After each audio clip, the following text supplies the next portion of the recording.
tackled at the one! Tackled at the one! They're just gonna give it to Williams on first time. Bucket! Mason Williams is gonna walk off here in San Diego.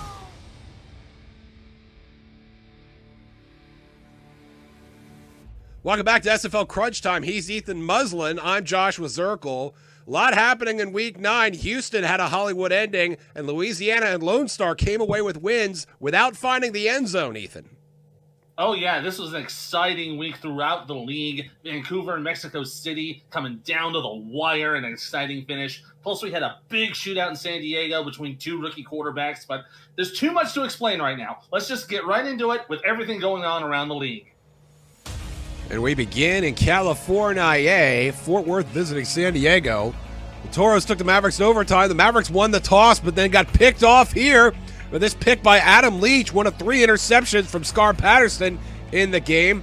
Fort Worth already in field goal range. You could just kick a field goal to win it, but instead they hand it off to Jason Williams, and he is gone. A late strike, a walk-off touchdown for Williams. Fort Worth pulls off the upset, 40-34. Kevin Say and the DC Dragons visiting the Mile High City. The Denver Nightwings, and there's Kevin Say converting in the red zone, a short yardage, 3rd down to make it 1st and goal. Another typical day for Kevin Say, over 100 all-purpose yards, and this touchdown, Kevin Say breaking a tackle, getting to the end zone. Unfortunately, it was Denver coming out on top, 30-17. The Dragons have lost 2 in a row. The Sparrows taking their shot at the champs, going to Baltimore. Jack Wigmore finding Lloyd Graham Jr., who nearly beat the defense.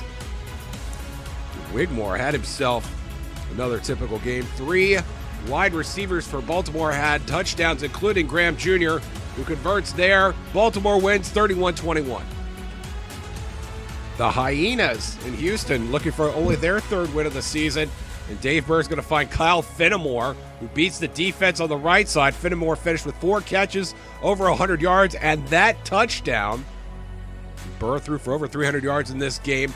The Hyenas get their Hollywood ending, 29-22, your final out of the Golden State. Portland still looking for their 1st win of the season. Would they find it in Texas against Lone Star? Here's Ike McBride late in the game, with Lone Star trailing by a point, running into field goal range, gets it into the red zone, and James Troll's going to boot this through with 2 seconds left. Lone Star, without scoring a touchdown, beats Portland 12-10. London trying to get to 500 for the first time this season. They're in Vegas. Joseph Green, not the best outing for him. 6 interceptions, including this one to Jack Russell, which was promptly returned to sender. London, 4-4 on the season now. They win it 34-28. Those rascally Desperados head to Carolina. Matt South struggled a little bit. Daniel Wright did not. This pick 6 was his 2nd in his last 3 games. Tulsa coming out of Raleigh with the dub. And Daniel Wright had 3 interceptions in the game in total. And Tulsa's 27 points, better than Carolina's 17. Quarterfinal rematch south of the border as the Aztecs take on the Legion, and there's Brett Killian. We're going to be talking about him a little bit later. But we'll also talk about him right now, because there's a great pass from Killian that's going to go 79 yards, gone to the house. That put Vancouver on the board first, make it 7-0. Then in the ensuing drive, Mexico City would be intercepted by Ashley Rose Finch. That'd be one of her interceptions on the day, one of 3 for Matt Wilson. Then there's number 2. That one's intercepted by Major Key, and that one goes all the way to the house. No discord in this bit of harmony. Into the end zone for the score. Makes it 14-0 for Vancouver. Then in the second quarter, this pass here from Tom Pepper down the middle for the touchdown. That'd be Brett Killian's 2nd score of the day. Make it 21-0. Mexico City would make the comeback, though. Phoenix Jones here on the short run would put the Aztecs on the board. Quick little run right down the middle. Perfect lane. They make it 21-7. About 3.5 to go in the half here. Great pass intercepted by Jared Brody. Couldn't do anything there, but going into the second half, Mexico City would respond. And a huge touchdown there. That would make it 24-20 now in the fourth quarter. Mexico City looking to take the lead. And then bringing it down into the 12. And Matt Wilson throws to the end zone. Touchdown, Mike Daggs. After the big Jacob McCall pass previously, they make it 27-24. Vancouver trying to respond. They find the deep ball, and Chris Curtis says the answer is, hand it to me, I'll score. That put it 31-27. Mexico City now answering back. Well, they're going to get intercepted, unfortunately. Drew Hamilton getting the third pick for Matt Wilson, and that seemed to be game over. But after forcing a punt, one final play for Mexico City. From the deep post route, big pass here to a wide open Jason Bartley, and he looked like he was gone. We thought he had scored himself the game-winning touchdown, but look at that. Mark Lopez coming from behind, knocking him down to the 1. Vancouver holds on and survives by 3 feet, 31-27. But let's take a look at Brett Killian. He's been having himself a fantastic career this season. Now at 858 receptions, 12,209 receiving yards, currently standing behind Tiberius Bovine in both of those categories. And on receiving touchdowns, he's currently third with 87. If he gets 2 more touchdowns, he will have second place all time, going ahead of James Cooley. What a fantastic athlete for Vancouver. Could not be happier, I'm sure. The red-hot Louisiana Revolution facing the Charleston Mammals. Otis Boudreau. I hope he stretched out before the game because he would be a busy man. Charleston with the ball here. That is Mike Ryan. Now, Ryan has an interception in 10 straight games. Fantastic streak that continues on. Take another look. Leaping and returning. The agility, the majesty of Mike Ryan. Otis Boudreau would boot this one from 33 yards. That is good. Louisiana up 6-0. Johnny Utah finding Randy Squarebush on third down. Squarebush can't get to the marker. It's going to be 4th and inches, so bring out Otis Boudreau once again. And that is good from 51 yards. The mighty big boot, his third of the game. Boudreau again. This might be sensing a trend here from 48 this time. His 4th field goal. Utah this time throwing over the middle. That is caught. That's Adam Banks making his SFL debut. Had 3 catches on the day, just over 50 yards. Setting up this Otis Boudreau field goal. Late in the 4th for 48. Louisiana gets by Charleston without scoring a touchdown. 15-0, your final. It's a showdown in the Southeast. Jacksonville visiting Atlanta. Marcus Dunhill. Could he bring a win back to Duval County? Bryant Dynasty had other ideas, finding Ryan Roosevelt in the end zone. And Atlanta is going to strike first. The Swarm leads 7-0 in the first. Dunhill looking to answer, throwing to the right side. And that is caught by Kingston Ellington in a leaping grab. Ellington finished just shy of 100 yards on the afternoon. Take another look. Up, and away by the veteran. Later in the drive, Dunhill is going to throw it deep and finds Ellington in the end zone. And that will tie the game at 7 apiece. Ellington with the triple pump spike. I like it. This, not so much.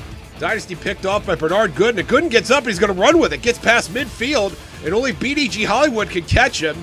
And fortunately for Atlanta, he does, but not before getting Jacksonville in field goal range. Take another look.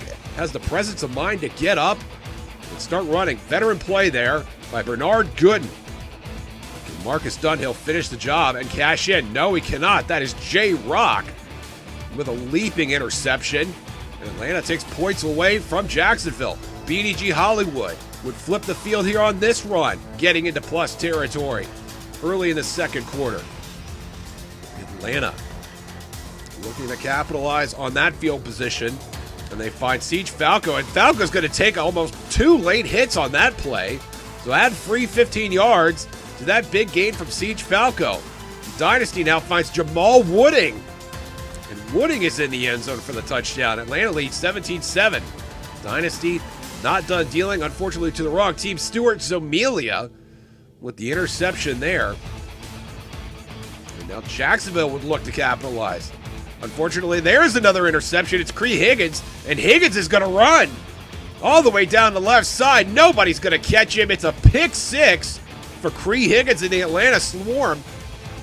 The Atlanta Swarm now taking a 2-score lead over Jacksonville. Another look, great blocking there by Atlanta on the turnaround. BDG Hollywood would help put the game away with that short yardage touchdown. Hollywood finished with over 100 yards rushing on the ground. Atlanta holds serve at home, 31-14. Hey, don't go anywhere. We're just getting started with this. We got more crunch time coming up after this.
Over to Raleigh, where the Skyhawks are taking on the Desperados.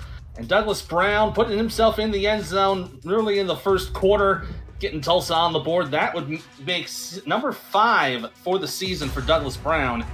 Then later on, this pass intercepted by Kane Vasquez. That'd be one of a few picks for JQ, unfortunately. Bit of a spoiler alert there. Then Vince DeSantis spinning around, getting the good lanes and getting the touchdown. That put Carolina a little further ahead in the ball game. Put that lead now at 10-7. Bit of a high snap here on the punt, and it's blocked. That would give Carolina prime field position. A few plays later, this little loop pass intercepted by Ricky Thornton, so unable to do anything with the prime real estate. That would put Tulsa back onto the 20-yard line. Let's see here, the tip drill. Great wherewithal to see the ball and get himself back into it. First, a couple of plays later on the next drive, and there's another interception for Kane Vasquez. That would be JQ's second pick and final pick of the day, thankfully for him. He would end up with a 17 of 28 for 182 yards.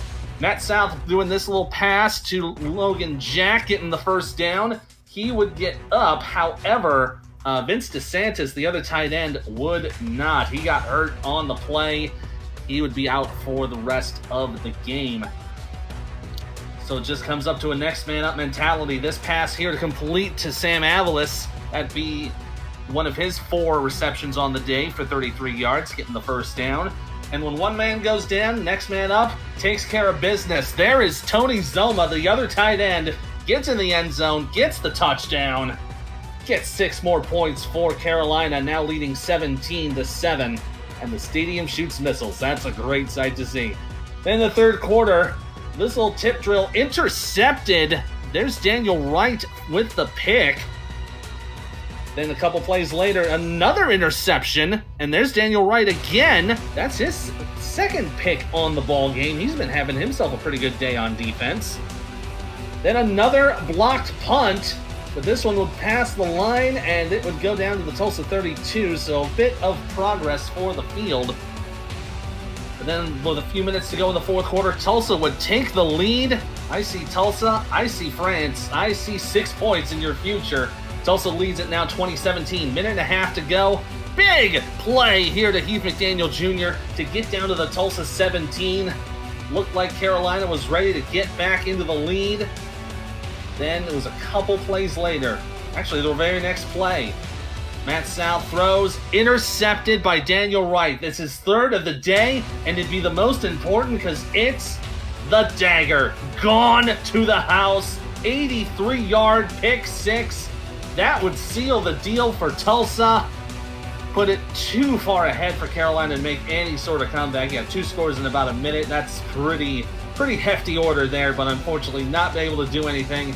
But look at this. Look at that run. And Daniel Wright just had himself a great day. 3 picks, 3 tackles. That last one for the pick 6. Tulsa has won 5 of the last 6. They win 27-17.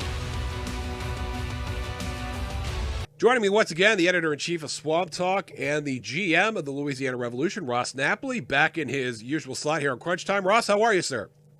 I'm doing great. Glad to be back, Josh. Glad to have you back. And 3 players that will not be coming back for St. Louis, talking about Cairo Martinez, Eagle Mondavi, and Gerald Winkler. They've announced that this will be their last seasons in St. Louis. Interesting that they're all leaving together. It really leaves the Gladiators at a lurch, starting running back, starting wide receiver, and Winkler being a great defender as well.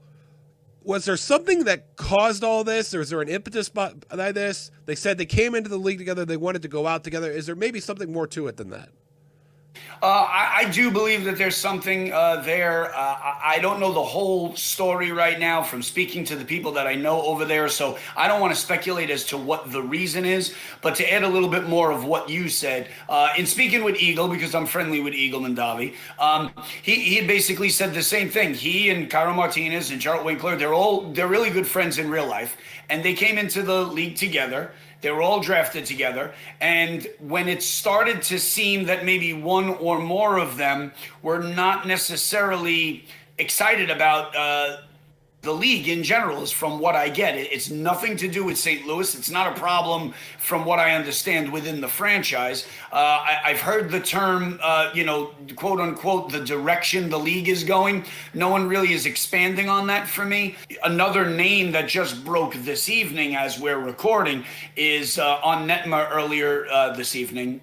Quarterback Christian Brown had announced that he will be leaving St. Louis. Wow. And he will be being a free agent at the end of the season.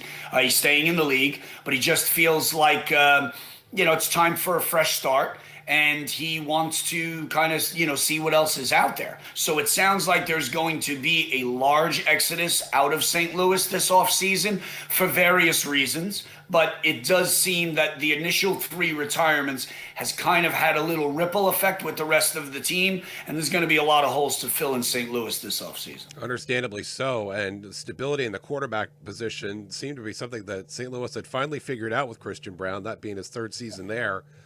And apparently they're going to be shopping for a new signal caller this offseason. Let's pivot to San Diego here. The air show that the Mavericks have been running was terrific out of the gate. This past week against Fort Worth, they scored 34 points and still lost, and they've dropped 3 out of 3 in a row after a hot start at 3-1. Is it time to panic at San Diego? This looked like a playoff team in January. Now we're here in mid-March, not so sure. Your thoughts? Liam told me that, they think they need to fix things quickly, obviously. But they feel Scar Patterson is going to, he's a shoe-in for Rookie of the Year. They feel like they have the best receiving core in the league, and that could possibly be unquestioned. So, they have all the right pieces there. And the mindset seems to be right. Liam is an excellent coach. He was highly sought after when before he ended up in San Diego. And I think that he is going to right that ship for them. I wouldn't be surprised if at the end of it all, they finished 6-6 and maybe missed out on the playoffs on a tiebreaker or backdoored in with a tiebreaker. But I don't think anybody over there is panicking just yet. Let's talk about you mentioned the direction of the league. We're talking about St. Louis. What is the direction of the league right now? It looks like that the SFL is going to hit this 90-player plateau, if you will, maybe, for lack of a better way to put it. Cameron Irvine's saying if we had 90 players in the SFL minor leagues, that we would see expansion on a team level. Where do we look like we're going with that, Ross? And what will that look like should the league decide to expand from 24 teams? Well, I got to tell you, this is a hot topic going around the league right now, especially in the inner circles of the front offices, because what's happening here is that everyone is bracing for the fact that expansion of some sort is going to happen. It's bound to happen, and with that, We don't know if it's exactly going to be just roster expansion, just team expansion, or both. But everybody seems to be ramping up for team expansion is most likely going to happen. And as we covered a couple of shows ago, it could be anywhere from 2, maybe to a maximum of 4 teams or somewhere in between. So you have some high profile, popular names in this league who are going to be throwing their hat in the ring. Okay, I reached out to a lot of guys around the league. There are some rumors. There are some guys that think maybe it's still a little bit of a secret. So I reached out to a bunch of guys, and I don't want to mention names here this evening that guys didn't give me the okay to do it. But in reaching out to other guys, you've got some high profile names and some stories behind them. As it hit in general chat this evening, Tom Pepper, the quarterback of Vancouver, is going to try to bid for ownership and make another Canadian team out of Calgary. So if he gets a team, Vancouver is going to be looking for a starting quarterback. Jason Williams, the coach in Fort Worth, their starting running back, the guy that you sit behind right now, looks like he's going to be going for a possible ownership bid, which could shake things up over in Fort Worth if that happens. 2 guys from different franchises right now have decided to partner up. Chad Rowland from London is going to be partnering up with Denver's coach, Adam Wiseman, and they're going to bid for ownership together and try to bring a team to Indianapolis, where they're both from.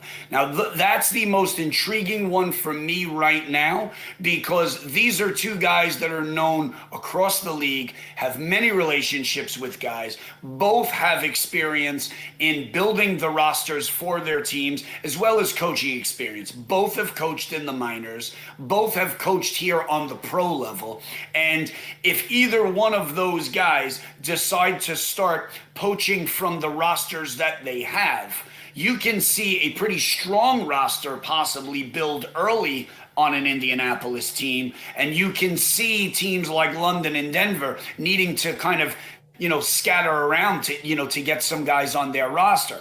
Last one that I'll have for you tonight is Queen City's GM BJ Loveless has confirmed he will be also trying to get a team should expansion happen.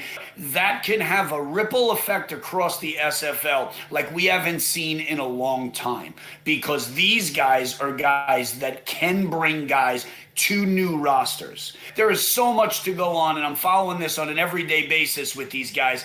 There's going to be a very intriguing offseason coming after the season concludes. Stay tuned. Ross Napoli puts out Swamp Talk every week.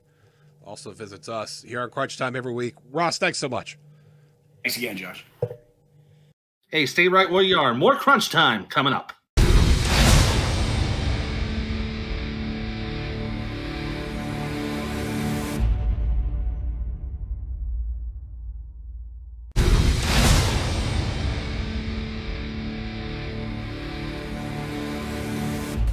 Do the Toros still have a shot at the playoffs? This game against the Mavericks would be a fair barometer as to their chances. And Aiden Davis makes a big chance on that ball. That's his interception, his first of the game. And Fort Worth coming up with an early turnover. Scar Patterson would throw and get picked off again. Delaney Nash this time. And Nash would get a modest return on this. We're tied at 3 late in the first. Later in the second quarter, Jason Williams, he is gone. The big hole there, and forget about it, will outrun the San Diego defense. And Fort Worth takes a 10-3 lead early in the second quarter. Scar Patterson at San Diego would answer, though. That is Bill Cherry with a big TD. And Scar Patterson is angry. Throwing it deep, finds Gunnar Lewis on a long touchdown there. But the air show was not over yet. Scar Patterson throwing it to his right this time. And that is Liam Hammer, 73 yards. And he is gone. Now he's gone. But Scar Patterson not done yet. Stepping up in the pocket, finds Lewis again. And nobody near him. Lewis all the way to the end zone for the touchdown. And it is 31-10 San Diego.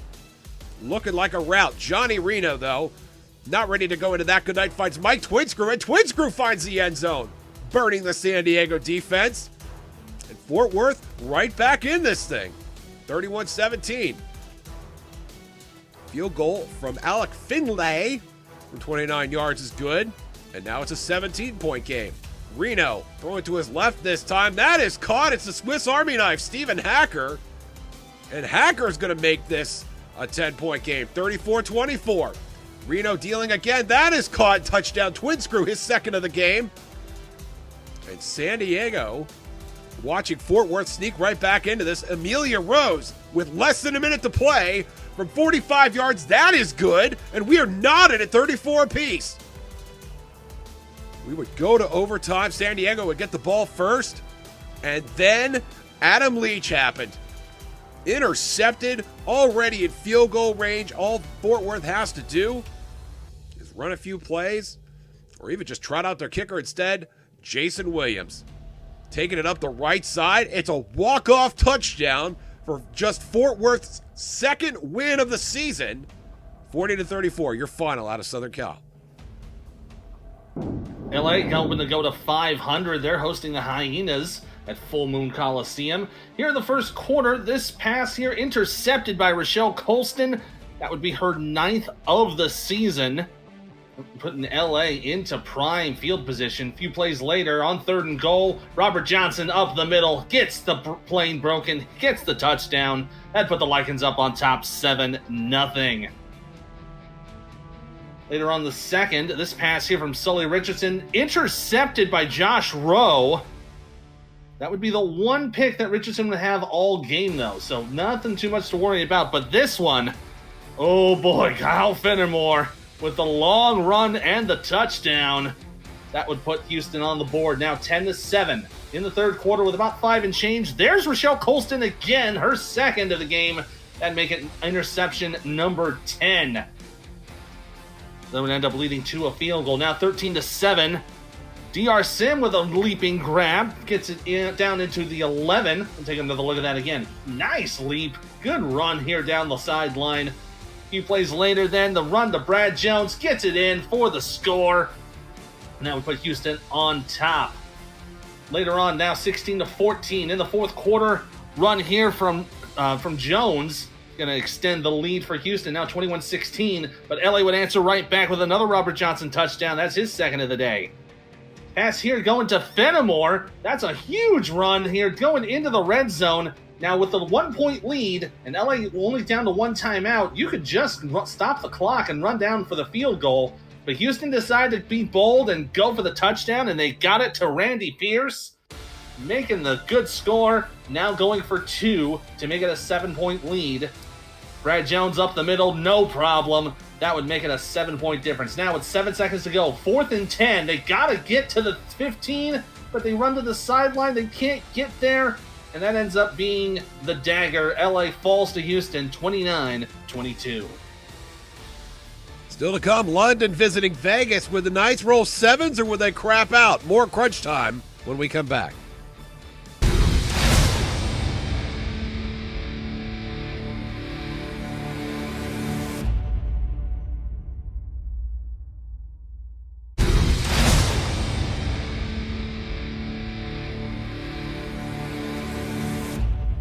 The London Knights squarely in the playoff hunt head to Vegas. And they stay focused amid the distractions of the strip. Scott Johnson spins and jokes and jives.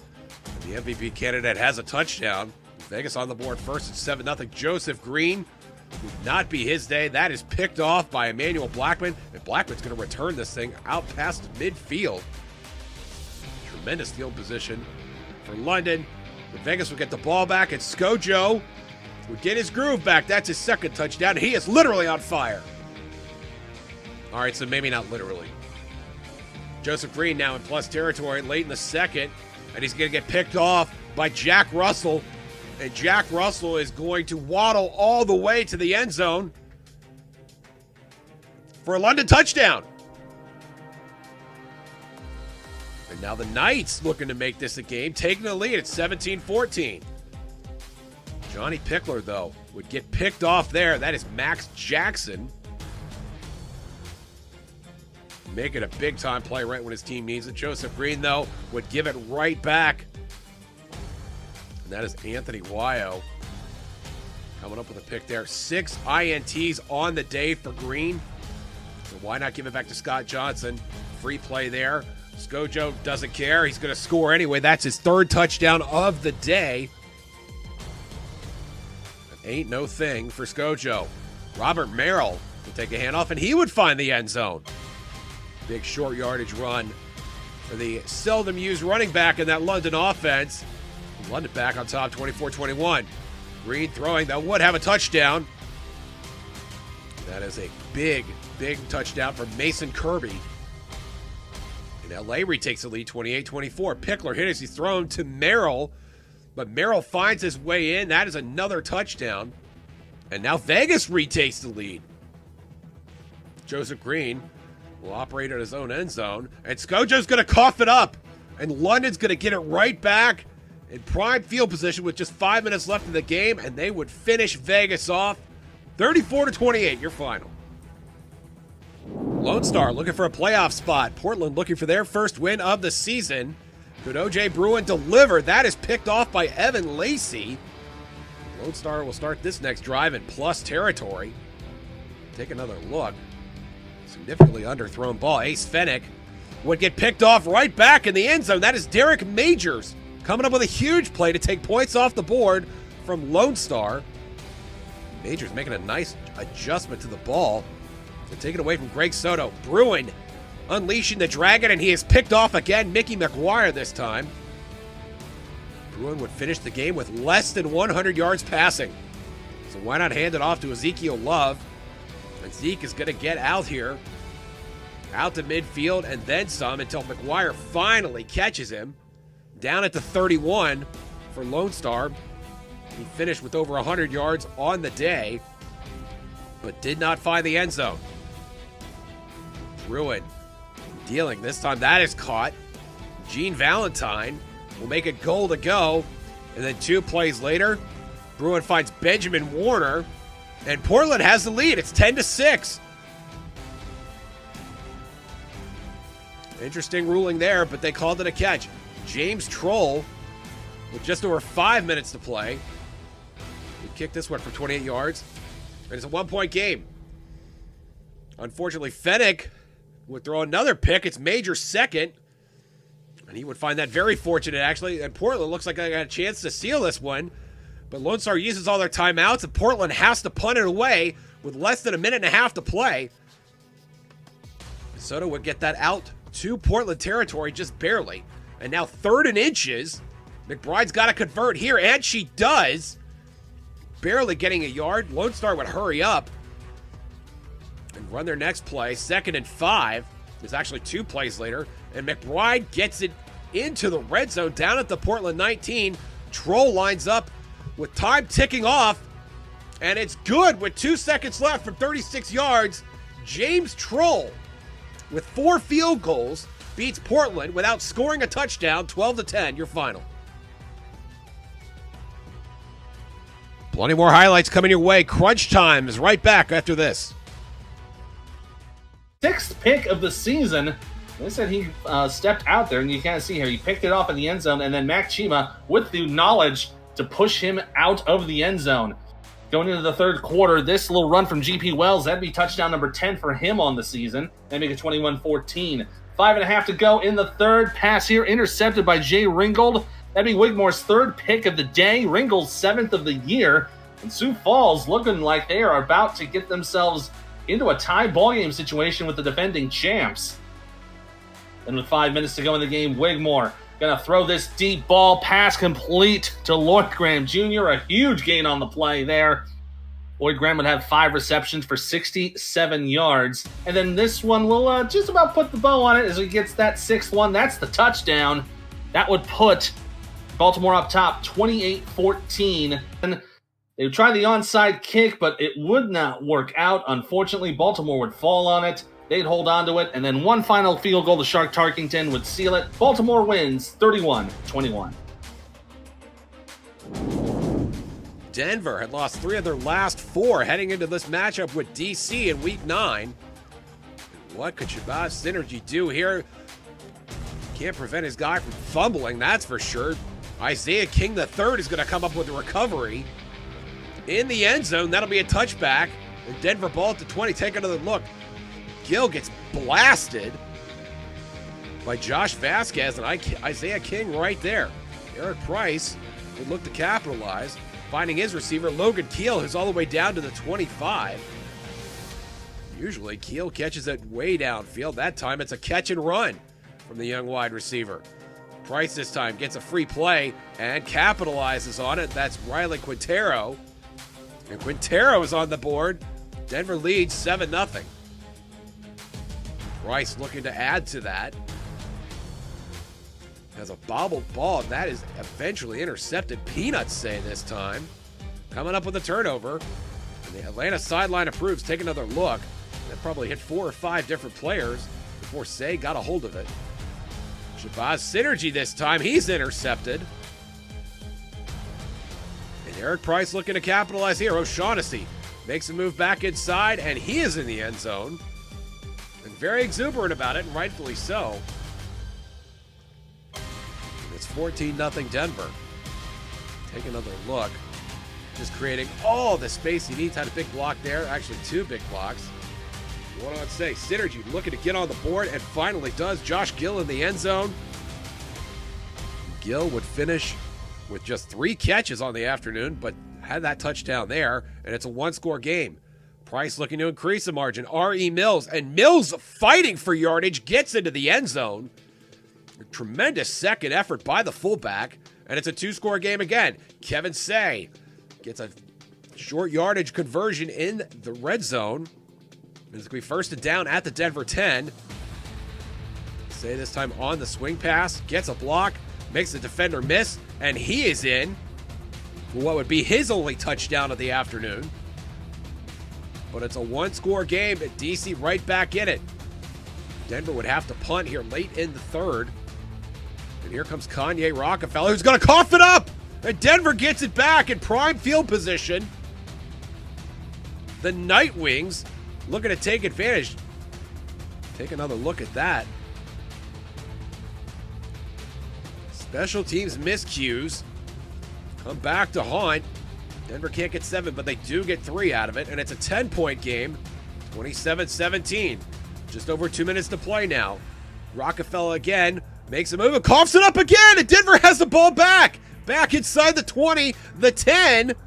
And Denver, with a muffed scoring attempt that missed by that much, will still win the game 30-17. The Dragons go down. Up next on Crunch Time, a big man hits a big milestone. More Crunch Time coming up.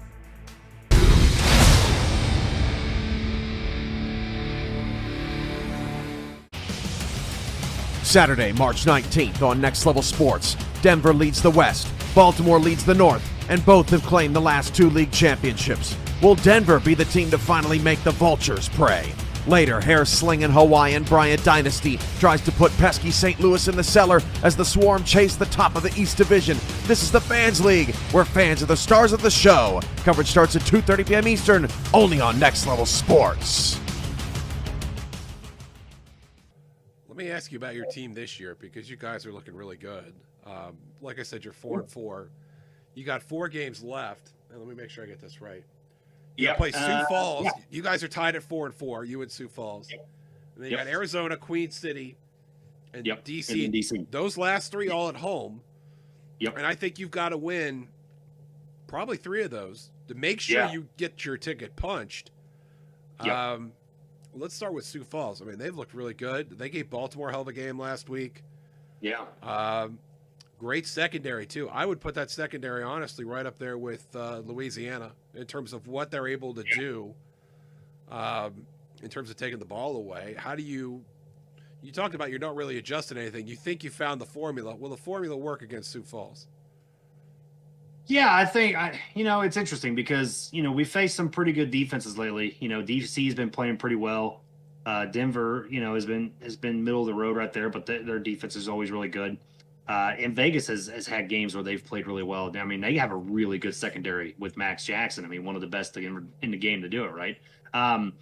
So coming in with Sioux Falls, you know, they're playing a lot better than I think people would have realized, right? Obviously, they've won like so many games in the past 2 seasons, not very many. Sure. And you know, the draft pick of GP Wells was a big one. You know, being able to go away from Colin Hart, going into GP a little bit more of a finesse back, and you know, really being able to really just change that offense, right? And actually letting Tyree throw the ball, I think has really been a big key too. And you look at that defense, man. I mean, it's still a tough defense, especially in the secondary. And we're a team that likes to run and gun, so you know, being able to go against that secondary is going to be a challenge. But you know what? I mean, we faced really good defenses all year, and we've put up a lot of good points. You know, I mean, we put up like 27 or 30 points against Baltimore when we played them, and you know, that's always, you know, a hard thing to do, especially with their defense. So you know, we're ready for the challenge. I think that Sioux Falls is a very good opponent, you know, but so far we're 2-0 against the West Division, and looking to go 3-0. Gladiators going to Florida to face the Storm on a Monday night special, but news coming out from the St. Louis Twitter: Cairo Martinez, Eagle Mondavi, and Gerald Winkler all retiring at the end of the season. A big loss for the Gladiators at the end of this season, because they are all fantastic players. Going into the late half of the first quarter, there is Eagle Mondavi on the big pass. That will go 76 yards for the touchdown. That would put St. Louis on the board, leading 7-3. Then started the second quarter, Bullet Bolesky shooting his way into the end zone. That'll be good for the score. And that'll make it 13-7 now in the second quarter. Oh, but is that it right there? Play That's here. it, Mighty. Alex Dominguez. Alex Dominguez, gets himself 200 sack career number sacks. 200 of his career. Fantastic achievement. Congratulations, Alex. Well deserved. Later on in the second quarter, Bullet Bolesky spin move, dives away from the defender, gets into the end zone for the score. Now in the third quarter, Florida ahead 20-10. Christian Brown with a big miss down here on the right side. That'll be intercepted by Adam Jones. And a couple plays later, that would lead towards this touchdown pass to Stephen Bush. That'd be his 7th reception on the day. That would put Florida further ahead, now 27-10. Christian Brown trying to get back into it for St. Louis. That's a pass complete to Paul Dillevue for the touchdown, one of his only 2 catches on the day.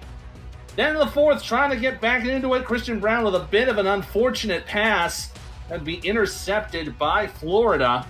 And that would pretty much seal the deal. Without the timeout, St. Louis couldn't do really anything else. They haven't won since January 30th. Florida wins it 30-17. Cam and Mike put a bow on the festivities when we come back. Game balls! More crunch time right after this.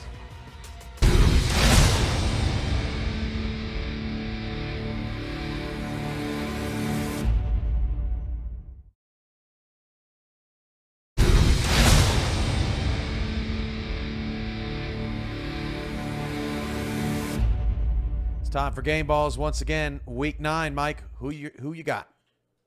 Well, Cam, this guy has come off the scrap heap, dusted himself off, joined the championship team, and decided to rush for 87 yards and a touchdown. Everybody was looking at him and wondering what would he be able to contribute to this championship team. And Warren Murray definitely came through for this team. Solid performance. As I mentioned, 87 yards, 1 touchdown, and helped the Vultures continue their undefeated season. Sioux Falls did a pretty nice job on him to keep him clamped down, but it was what he did early in that game that helped Baltimore build that lead, which they needed to hold on in that game. So that's a good one. Welcome back, Warren Murray. And he is, Mike, just, I think, 30 yards away from moving into 5th all-time in rushing yards, so he's right on the doorstep of that. I'm going to go Mark Lopez, Mike, because there's nothing that says we're ready to win a championship than beating a team you've never beaten in their home stadium and doing it on the 1-yard line, saving the game when it looked like the game was all well and done. Mexico City wasn't going to give up. And on top of that, that was his 15th tackle of the game. Mark Lopez, the stat man, makes the biggest play, quite possibly of his career up to this point. Vancouver 7-1, and he gets my game ball. Cam, I got to go with the London Knights' entire defensive unit. These guys played absolutely great the other night against Las Vegas. I want to say 8 turnovers, maybe 9. I may be missing one in there. A fumble recovery touchdown, a pick 6 touchdown, 3 interceptions from Emmanuel Blackman. This entire defensive unit played great. The defensive line put pressure the entire game, and they're a huge reason why London pulled this game out. My last game ball, Mike, is going to go to the offensive rookie class of season 18. I don't know who's going to win Rookie of the Year, but after watching Scar Patterson and Johnny Reno duke it out in San Diego, I just have no earthly idea. Reno was fantastic. 3 touchdowns, no picks. Scar Patterson with Gunnar Lewis and Liam Hammer, when they get loose, they're fun to watch. And then Brad Jones and Douglas Brown. Those 2 running backs are top 10 in the league in yardage. The 2 quarterbacks are top 10 in the league in QBR, and that's overall. So I don't know who's going to win this award, but it has been truly an honor, really, Mike, to watch this rookie class perform this season like no other. Yeah, and you're absolutely right, Cam. All these rookies, especially that were taken at the top of the draft, they've been great. As you mentioned, Douglas Brown, Johnny Reno, Scar Patterson. He came out of the gates, firing from day one, and all these guys have been great. And yet, the voters are going to have the work cut out for them at the end of the season to see who's going to get that offensive rookie of the year nod. All top 10 picks, something else. That's Game Balls for Week 9. For Josh Zirkle, I'm Ethan Muslin. We'll see you next time on Crunch Time.